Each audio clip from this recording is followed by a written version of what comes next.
ભરૂચ જિલ્લા પોલીસ અધિક્ષક અક્ષયરાજ મકવાણા અને તેમની માતા દ્વારા શક્તિનાથ ખાતે આવેલ પાંજરાપોળમાં ગાયોને ઘાસચારો અને ઘૂઘરી ખવડાવીને મહાદાનના પર્વ એટલે કે મકર સંક્રાંતિની ઉજવણી કરી હતી।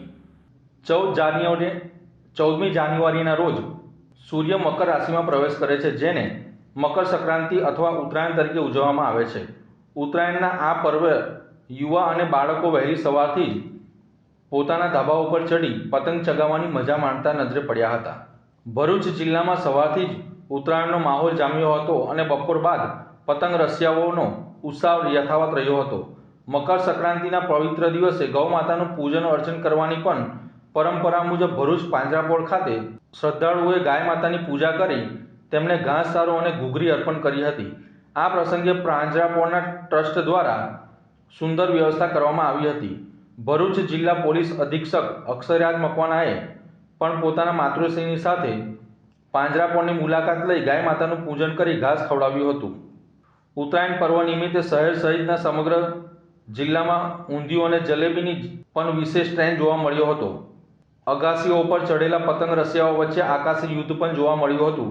એકબીજાની પતંગ કાપતા એક આયકોટ છે એ લપેટ જેવી ચીચિયારીઓ અને પીપુડાઓના અવાજો ગુંજતા સમગ્ર વાતાવરણ આનંદમય બની ગયું હતું।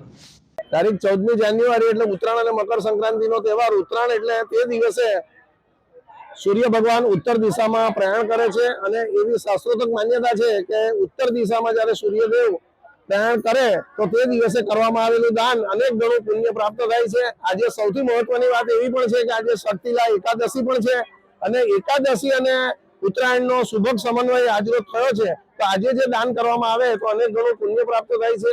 ભરૂચ પાંજરાપોળ દ્વારા 700 થી વધારે ગૌવંશ અહીંયા રાખવામાં આવે છે અને સેવા કરવામાં આવે છે અને તેના લીલું ઘાસ અને ઘૂઘરી ખવડાવવાનું આજનું મહત્વ છે।